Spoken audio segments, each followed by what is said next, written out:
Ladies and gentlemen, thank you for standing by. Welcome to the Qualcomm third quarter fiscal 2025 earnings conference call. At this time, all participants are in listen-only mode. Later, we'll conduct a question-and-answer session. If you'd like to ask a question during this time, press star, then the number 1 on your telephone keypad. To withdraw your question, press star, then the number 2.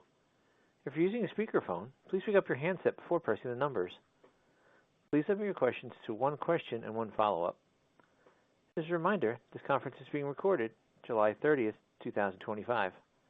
The playback number for today's call is 877-660-6853.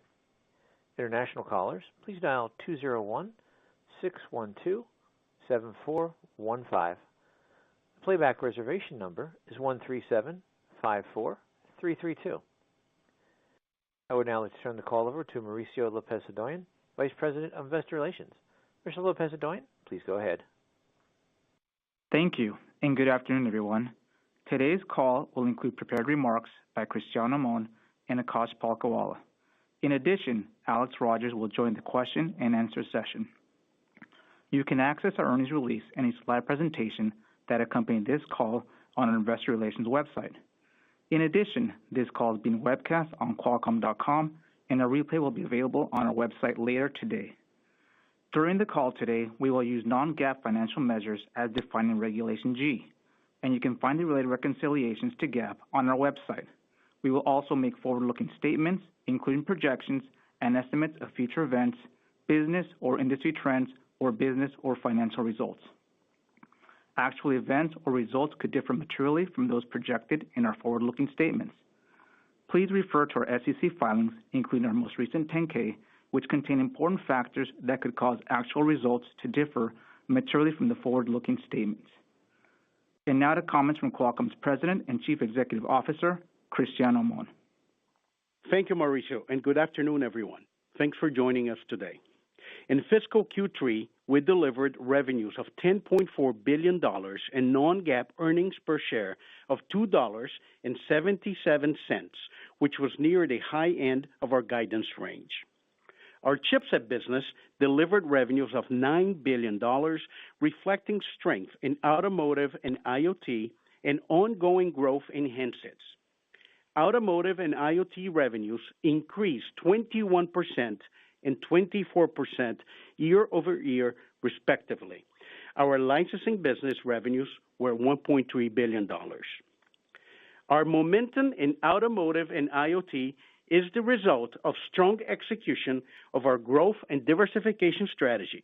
We remain on track to meet our fiscal 29 target for combined automotive and IoT revenues of $22 billion. We're forecasting fiscal 25 to be the second consecutive year of greater than 15% year-over-year growth in total QCT non-Apple revenues. I will now share some key highlights from the business. In handsets, we extended our Xiaomi collaboration with a multi-year agreement. Snapdragon 8 series platforms will power multiple generations of Xiaomi's flagship devices for China and global markets, with volume increasing each year of the agreement. The Snapdragon 8 Elite continues to set the pace of innovation in mobile processors and is leading the transition to AI smartphones, with 124 designs shipped or announced to date. AI usage in smartphones is increasing. For example, Samsung noted that 70% of Galaxy S25 users are utilizing Galaxy AI, and usage of Google Gemini AI has nearly tripled among S25 users compared to the S24. Looking ahead, we expect the range of on-device and agentic AI use cases will continue to expand and reshape the mobile industry. We're optimistic about the Android ecosystem's leadership in AI. As we reach the one-year mark of our entry into AI PCs, we are encouraged by the steady progress we're seeing with our Snapdragon X series platforms. Multiple new devices launched during the quarter from leading OEMs such as Acer, Dell, HP, Lenovo, Microsoft, and Samsung, and we remain on track for more than 100 designs to be commercialized through 2026. Snapdragon is transforming personal computing experiences, and the design traction we're seeing from major customers reflect confidence in our technology roadmap, product portfolio, and long-term commitment to PCs. In the second calendar quarter of 2025, according to third-party sources, Snapdragon-based PCs continue to make up approximately 9% of Windows laptops sold above the $600 price tier in retail U.S. and the top 5 European countries. While we are at the beginning of our journey into PCs, we remain excited about the long-term opportunity and continue to work toward our target of achieving $4 billion in revenue by fiscal 29. In XR, Snapdragon continues to be the platform of choice for smart glasses and mixed reality devices. We now have 19 designs from our global partners. Demand for Meta's AI smart glasses continue to exceed expectations, and they recently expanded their portfolio with the launch of the new Meta Oakley smart glasses and introduction of new Ray-Ban styles. Xiaomi's new AI glasses, launched in the quarter, were also well received. All three are powered by the Snapdragon AR1 Gen 1 platform. At the Augmented World Expo USA, we conducted the world's first demonstration of 1 billion parameter model running locally on smart glasses powered by our next generation Snapdragon AI platform. We also introduced a smart ring controller reference design as a new input device for discrete and intuitive interactions. Our Snapdragon digital chassis solutions continue to see strong traction across the automotive ecosystem, with 12 new designs during the quarter and a total of 50 vehicle launches this fiscal year. We're incredibly excited about BMW's upcoming Neue Class vehicles, which will launch globally with our new ISO safety certified ADAS stack later this year. This will include our Snapdragon Ride platforms and our jointly developed driving stack, which meets safety standards in the U.S. and Europe. More details about the deployment, certifications, and capabilities will be shared at the IAA Mobility Show in September. Our Snapdragon Ride platforms and driving stack are also gaining momentum more broadly, with 20 OEMs programs for various highway and urban navigate on autopilot solutions. The majority of these programs will launch in the next 18 months across all global regions. In industrial IoT, we continue to expand our ecosystem of partners, and we're pleased with the traction of our Dragon Wing platforms.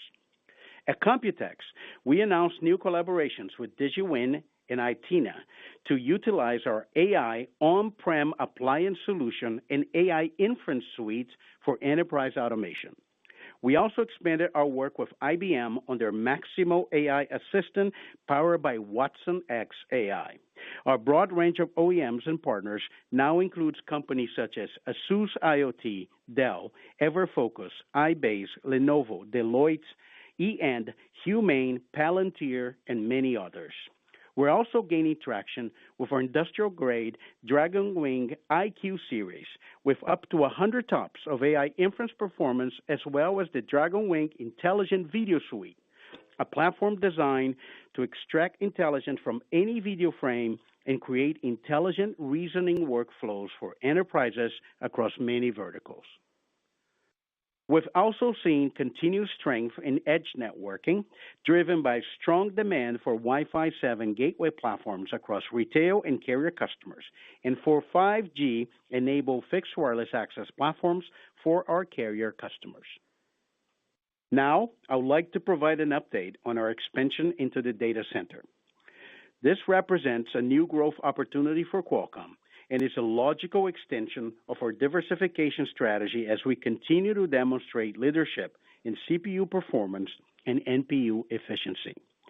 As inference gains scale, cloud service providers are building dedicated inferencing clusters focused not only on performance, but also efficiency, specifically tokens per dollar and tokens per watt. These factors, combined with the shift from merchant x86 CPUs to custom ARM-compatible CPUs for both cloud computing and AI head node, create an entry point for Qualcomm. We're currently building NPU-based AI inference accelerator cards as well as custom SoCs for general purpose and AI head node compute solutions utilizing our Orion CPU. We also reached an agreement to acquire AlphaWave IP Group plc, a global leader in high-speed wire connectivity and compute technologies for data centers, AI, data networking, and data storage. The acquisition is expected to close during the first calendar quarter of 2026, subject to customary closing conditions. AlphaWave's leading IP and data center design capabilities are key assets that will complement our Orion CPU and Hexagon NPU processors and help accelerate our roadmap. While we are in the early stages of this expansion, we are engaged with multiple potential customers and are currently in advanced discussions with a leading hyperscaler. If successful, we expect revenues to begin in the fiscal 28 timeframe. Additionally, we signed an MOU with HUMAIN to develop AI data centers in Saudi Arabia and deliver highly efficient and scalable cloud-to-edge hybrid AI inferencing solutions for local and international customers. We also announced that our Orion CPUs can be integrated with NVIDIA GPUs for high-performance NVIDIA AI factories using the NVIDIA NVLink Fusion architecture. We will provide further updates as we make progress. Over the past 12 months, we have continued to see AI and generative AI advance at an accelerated rate, and we're both excited and confident in the opportunities this is creating for Qualcomm across all our businesses. As Gen AI changes the human-computer interface and agentic AI experiences continue to evolve, the mobile industry is being redefined and a new generation of personal AI devices are emerging. Smart glasses and wearables, such as smartwatches, earbuds, and other form factors are being transformed into personal AI devices as they connect the user directly to the AI agent and model.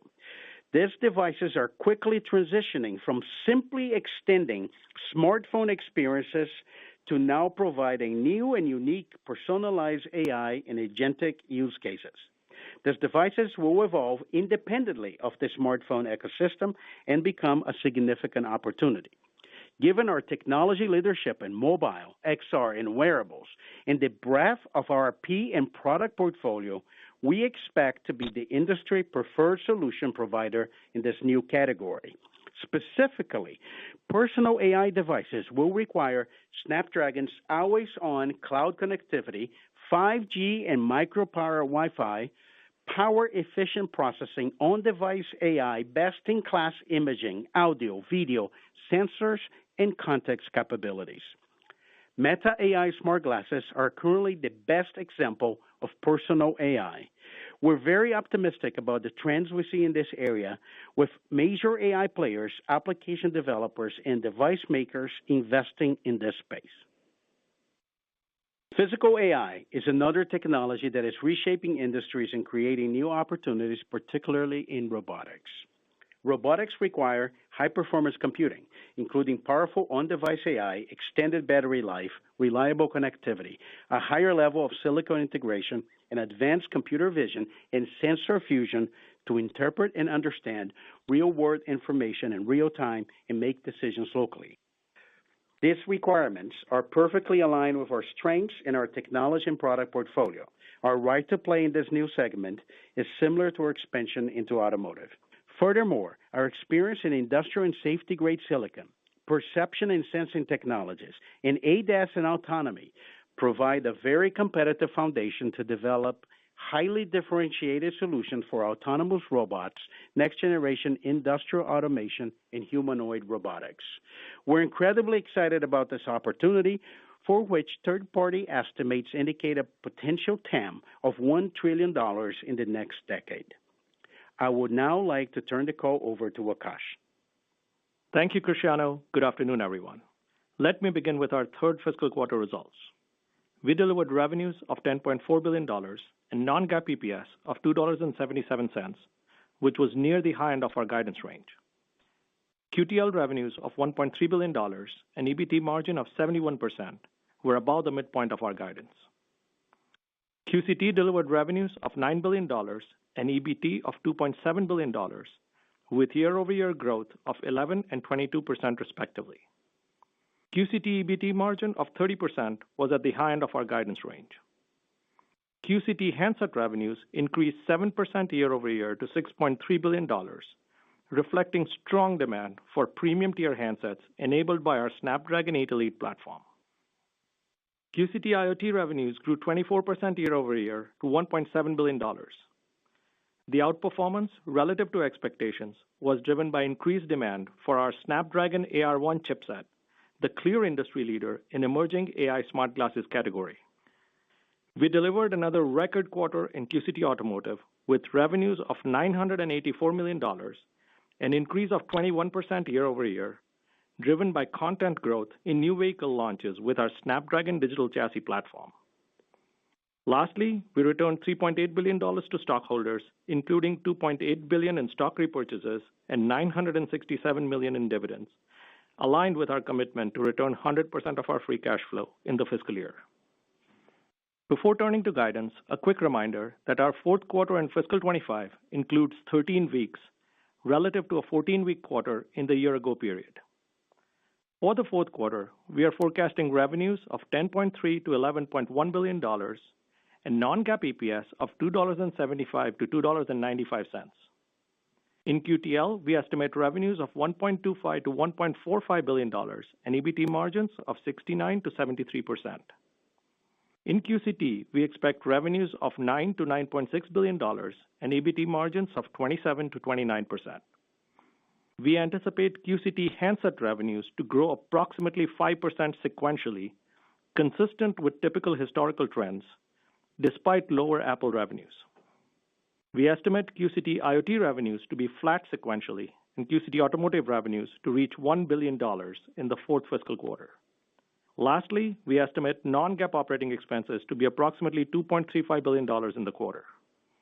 In closing, we're very pleased with our performance in fiscal 25 as we continue to execute on the financial metrics we outlined at our Investor Day last year. Based on the midpoint of our guidance, we're positioned to deliver revenue and non-GAAP EPS growth of 12% and 16% respectively relative to fiscal 24. We are forecasting fiscal 25 to be the second consecutive year of greater than 15% year-over-year growth in total QCT non-Apple revenues. We anticipate QCT, IoT, and Automotive revenues to grow by approximately 20 and 35% respectively, reinforcing our confidence in achieving our fiscal 29 target of $22 billion in combined Automotive and IoT revenues.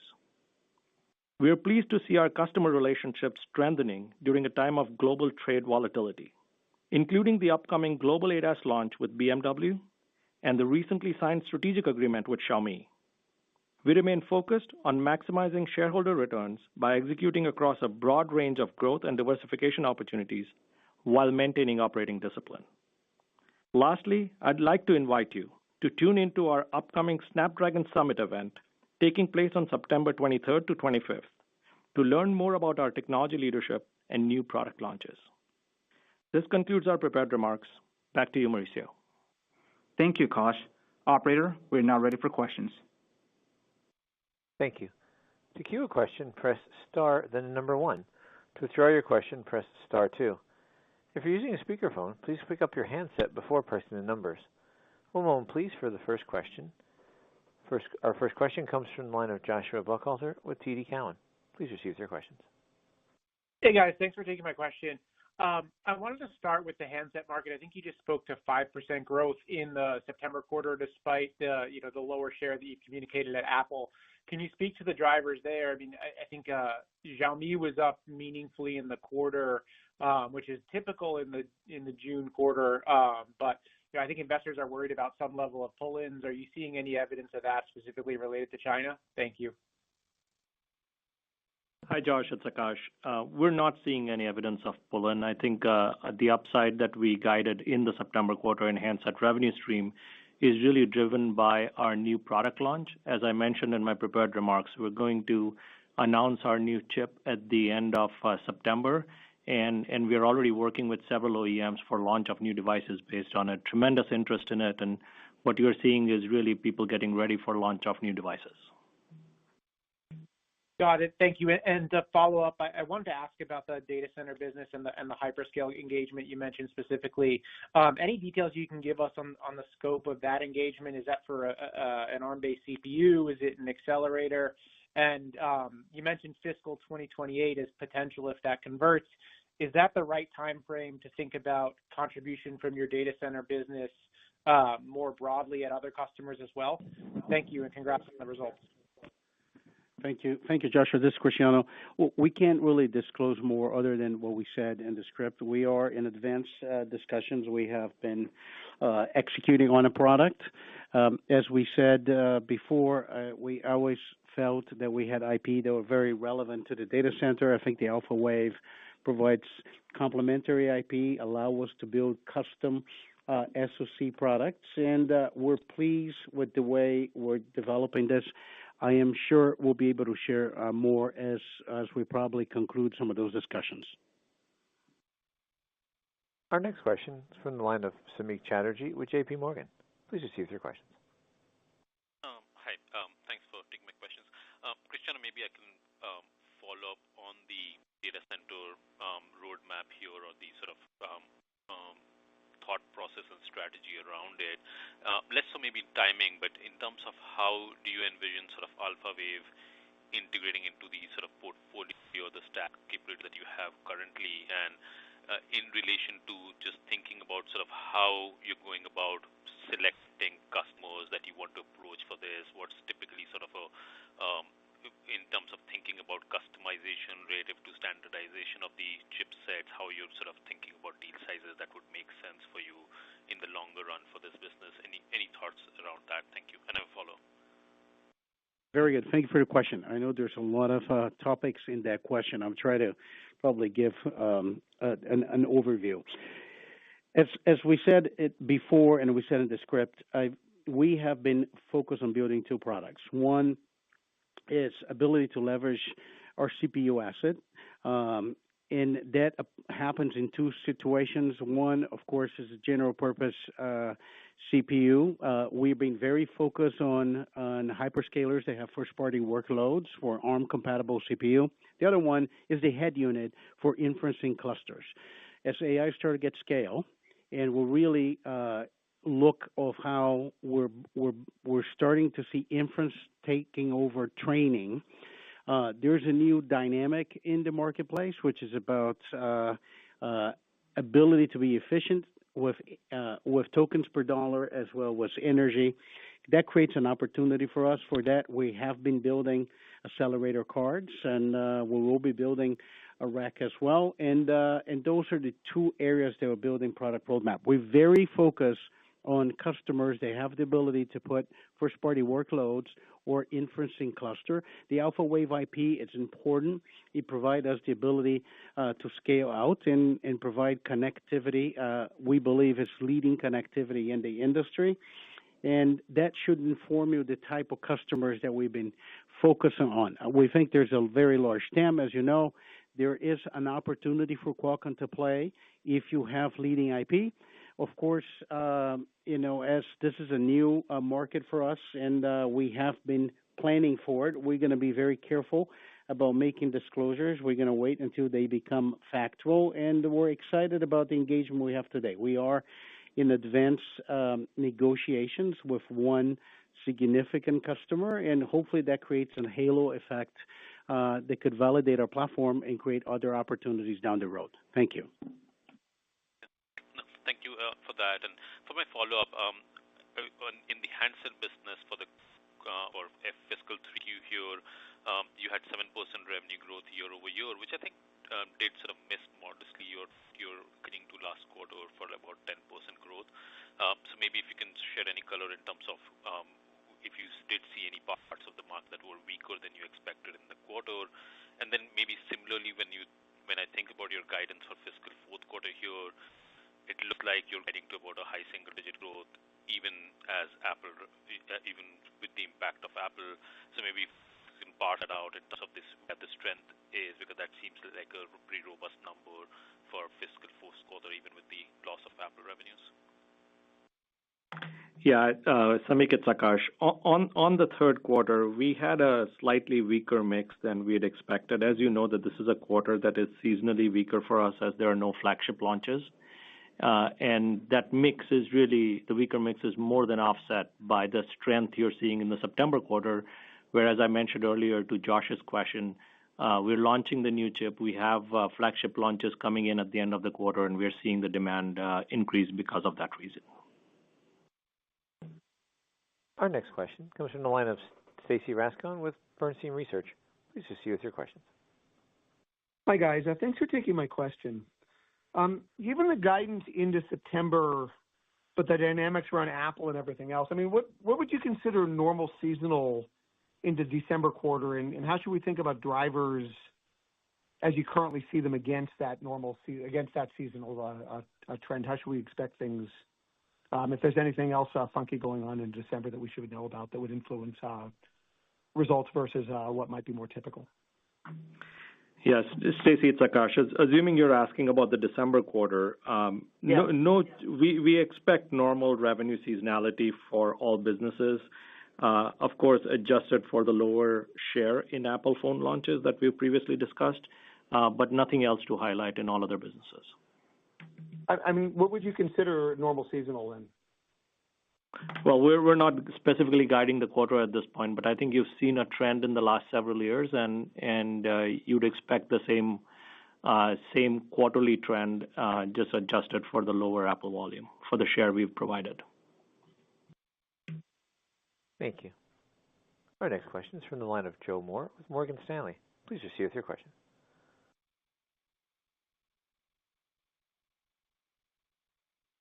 Mr. Moore, your line is live for a question. Perhaps you're on mute.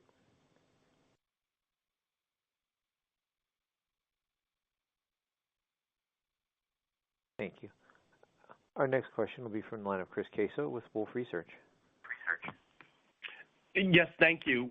If I could just expand upon some of the commentary with regard to the December quarter. My understanding is last year the Chinese OEMs started pulling forward the launch a little bit of some of the flagship devices. Also, as we went last year, there was an extra week in the quarter.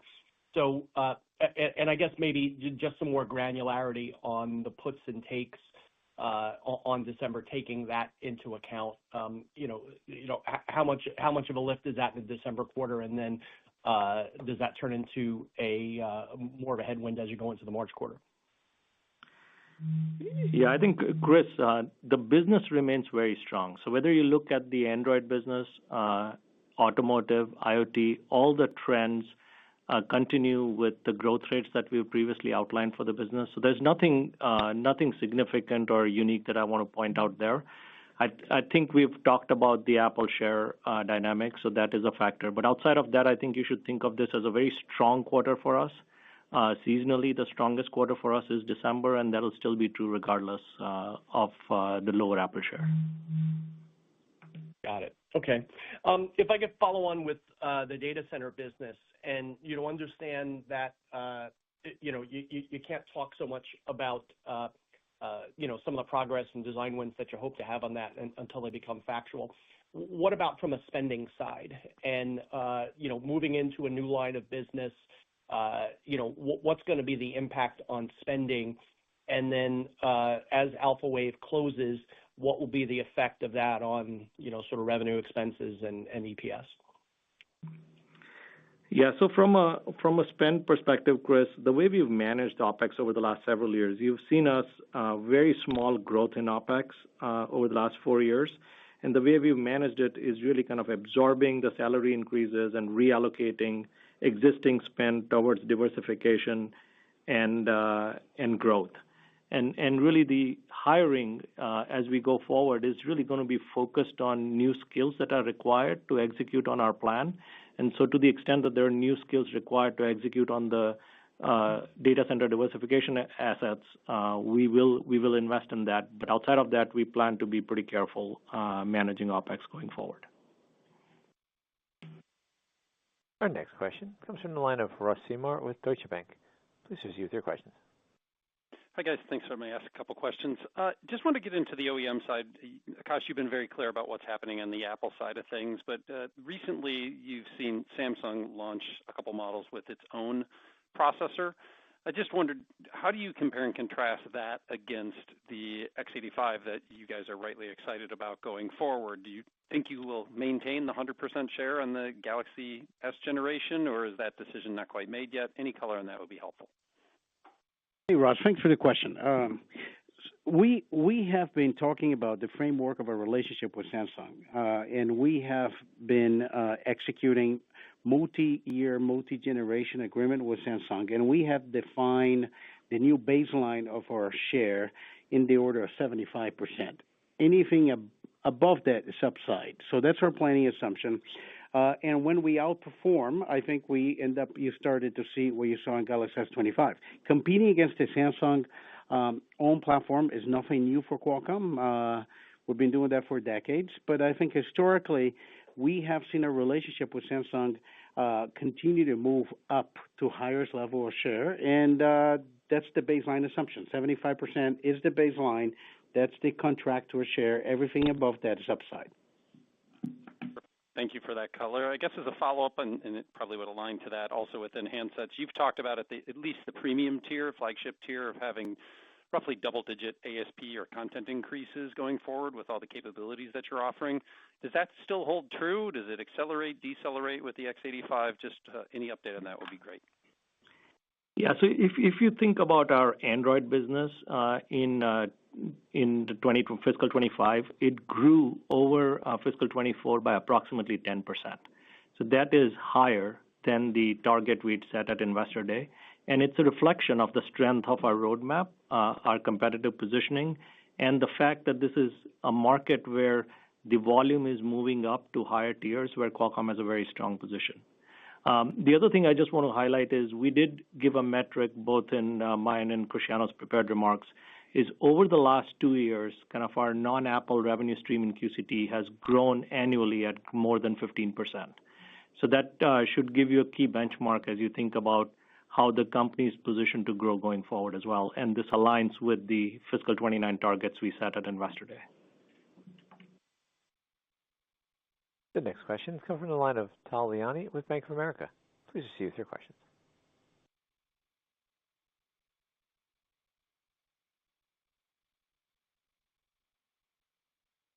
Tal, your line is live for a question. Perhaps you're on mute. There you go.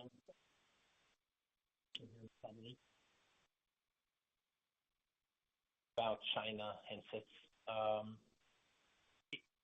The proportion of China is going up. And if Samsung, you said you're working with an assumption of 75% for Samsung. So if Samsung is going to go down from 100% for the Galaxy to 75, China would further go up in percentage of QCT revenues. How do you see the China growth trends when it comes to the domestic market and international markets? What's the outlook from your perspective? And what's the risk of competition within the Chinese market? Thanks. I have just a follow-up question on margins, but I'll keep it separate.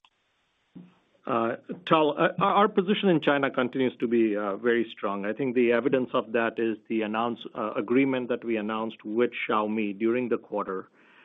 This is a multi-year agreement for premium phones with increasing volumes every year, and they're going to use our chip for launches within China and globally as well.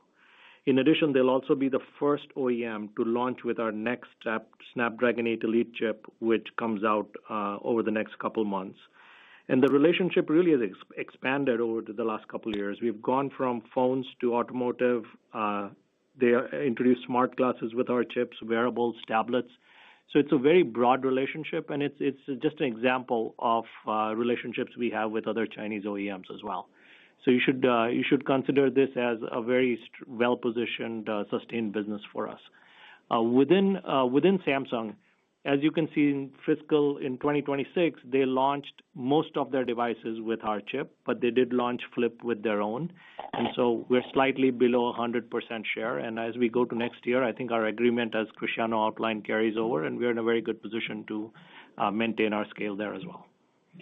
So let me just maybe add a different perspective. So I'm going to agree with Akash, but I'll provide probably a comment of questions that we don't get.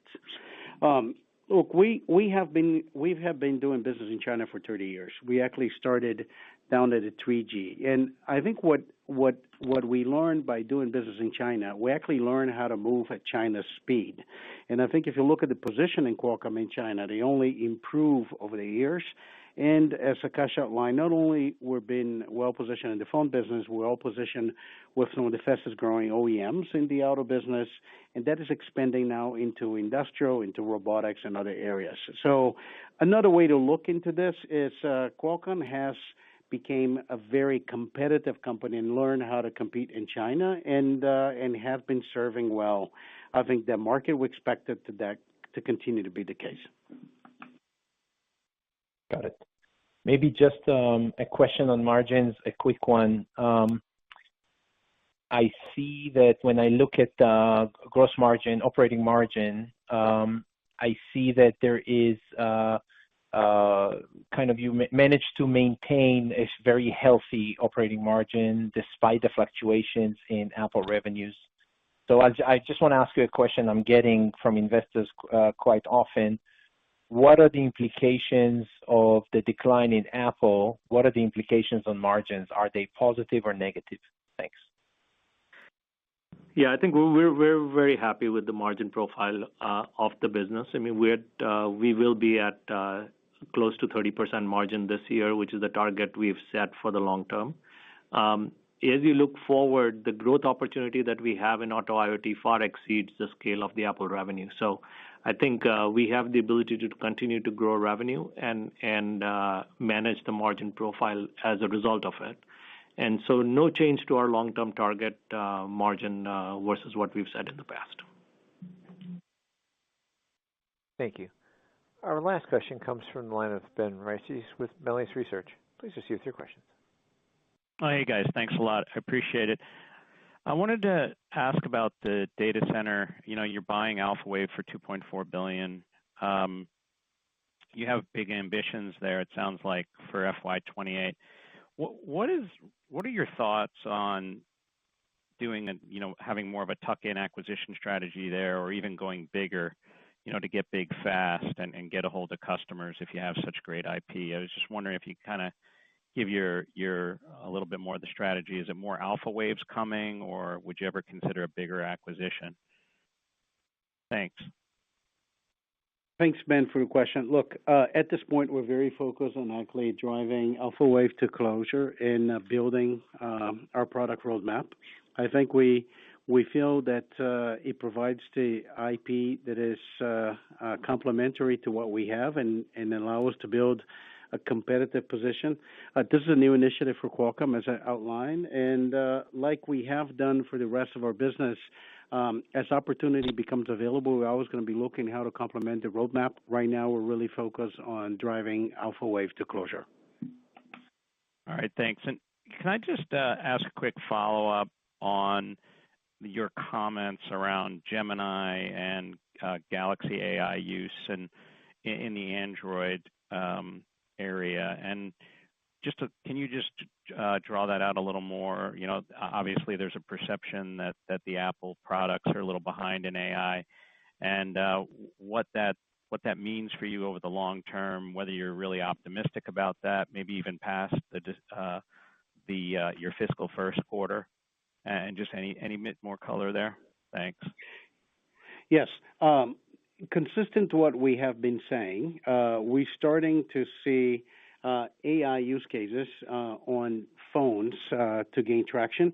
And there's also another interesting data point. I think if you look of the overall share of AI models, you see Gemini actually increasing dramatically over other models.